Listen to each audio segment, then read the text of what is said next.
नमस्कार मित्रों, मैं इंदर कुकड़ और आप देख रहे हैं एमडब्ल्यू न्यूज़ मुखर वक्ता।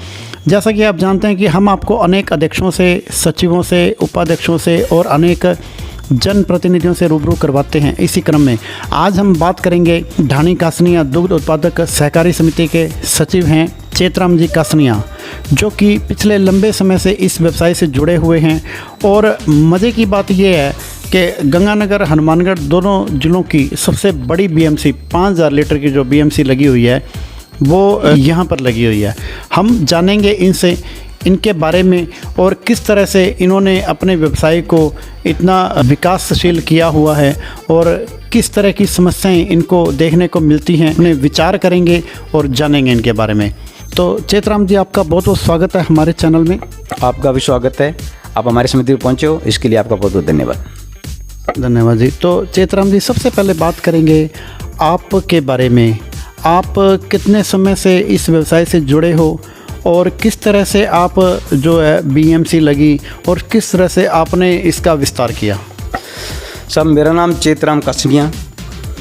मैं 1991 से जैसे ही मैंने पढ़ाई छोड़ी है, उसी टाइम में मैंने ये पढ़ाई छोड़ते ही तुरंत अपनी समिति 1991 से ये शुरू कर दी। शुरुआत से कम दूध से, मतलब 20-22 लीटर से ये दूध मैंने समिति शुरू की। धीरे धीरे हमारे गांव ढाणियों से जैसे दूध बढ़ता गया, इसी तरह से जैसे काम भी दूध भी खूब बढ़ता रहा, समिति बड़ी होती गई। और 2006-07 में जैसे कुछ दूध कम हो गया, उस टाइम में हमारी डेयरी से सिद्धू साहब, एमडी साहब और साथ में डॉक्टर आर के शर्मा ये विजिट पर, मतलब गांव में समितियों पे घूमते घूमते शाम के समय मेरी समिति पर पहुंच गई। तो एमडी साहब ने कहा, भाई आपके पास दूध कितना है? उस टाइम मेरे पास शायद तक 500-600 लीटर दूध पर डे था। तो मैंने कहा, साहब इस टाइम में अपने पास समिति पे 500-600 लीटर दूध है। कहता, आपके पास तो दूध तो ज़्यादा होता था। पिछले साल कितना था? मैं कहा, पिछले साल तो शायद 700-800 लीटर दूध था। कह, तो अब की बार दूध कम होने की वजह, मैं कहा साहब कंपटीशन प्राइवेट वालों को ज़्यादा है, वो घर घर से दूध उठा रहे हैं, अपना दूध टूट के उनके पास जा रहा है। तो उन्होंने कहा, भी अगर अपने को भी कंपटीशन तो करना पड़ेगा, उनसे लड़ना तो पड़ेगा। तो मैं कहा साहब अपने घर घर से दूध उठाने का अपने कोई सिस्टम नहीं है, अपने उठा नहीं सकते। तब उन्होंने कहा, भी अपने भी कोई कैसी करो, कोशिश दूध बढ़ाओ, दूध घर घर से भी उठाने की कोई व्यवस्था करो, मोटरसाइकिल से या पिकअप से, आपको उनका अलग से चार्ज देंगे। तब मैंने मोटरसाइकिल लगाया, उन्होंने हैंड लोड भी शुरू कर दिया 70 पैसे पर लीटर के हिसाब से। मैंने एक मोटरसाइकिल लगाया, 2 लगाया, 3 लगाया। इस जैसे जैसे मतलब दूध बढ़ता गया, हमारा नेटवर्क बढ़ता गया, इससे दूध बढ़ता गया, हमने मतलब मोटरसाइकिल वगैरह बढ़ाना शुरू कर दिया। तो जब तक ये हैंड लोड वगैरह देते रहे अपने को 7-8 साल 10 साल तक, तब तक हमारा काम भी बढ़ता गया। मोटरसाइकिल भी हमने धीरे धीरे करते करते 17-18 मोटरसाइकिल कर दिए, बढ़ा दिए। तो उसके बाद उन्होंने साहब हैंड लोड तो संघ से बंद कर दिया।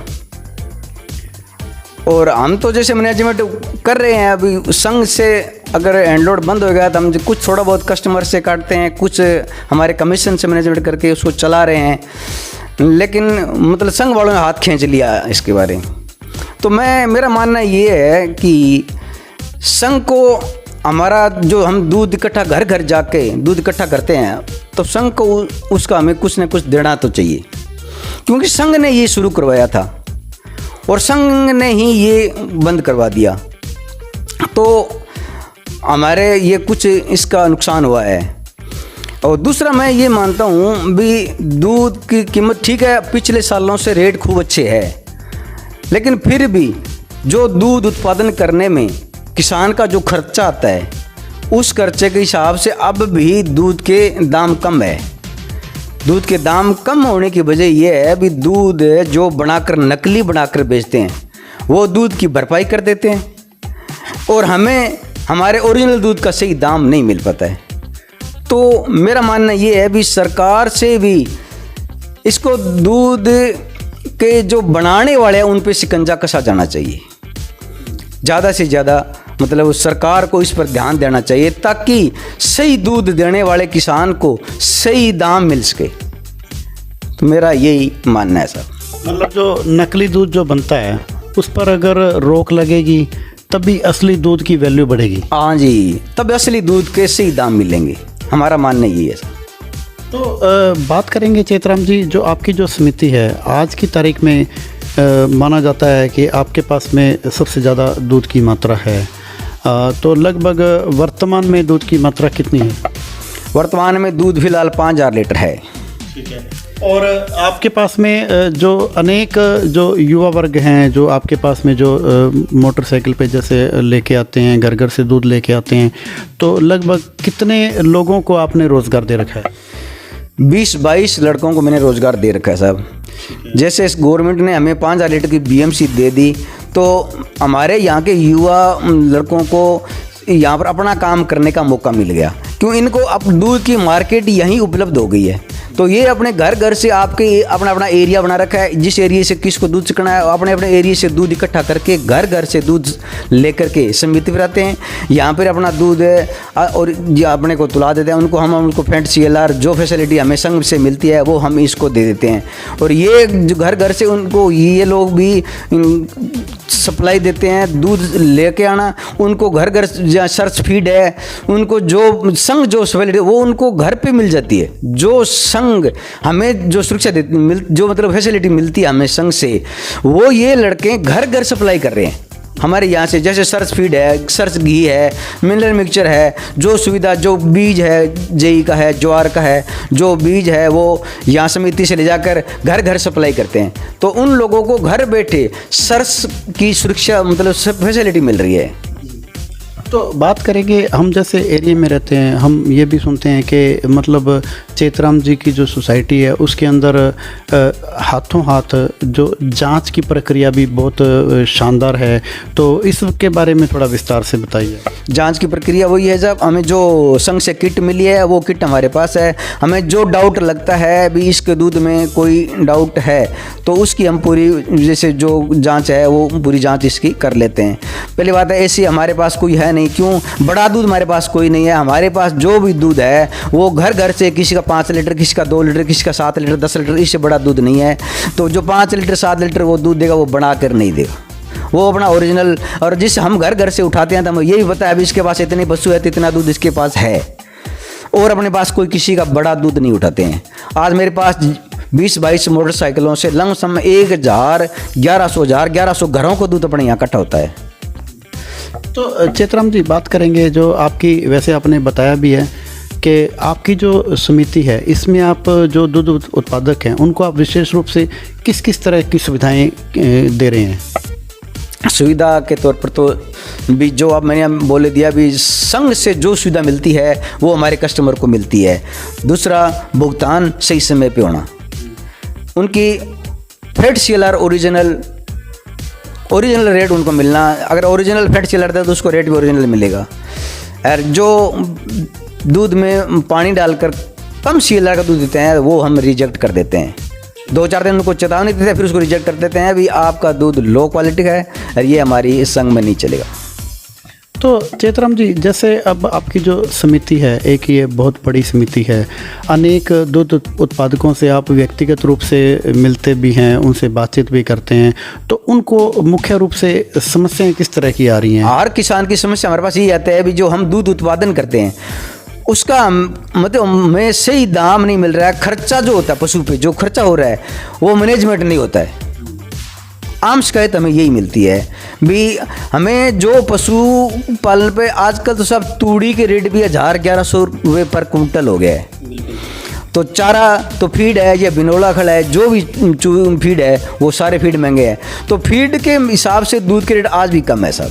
मतलब अगर तूड़ी का रेट बढ़ सकता है, चारे का रेट बढ़ सकता है, फीड का रेट बढ़ सकता है, तो दूध का रेट क्यों नहीं बढ़ सकता? तो चेतराम जी जैसे अभी पिछले 2 साल से जो नया संचालक मंडल बना है और नए जो है चेयरमैन भी बने हैं या MD साहब हैं, इन सब के बारे में आपका क्या कहना है?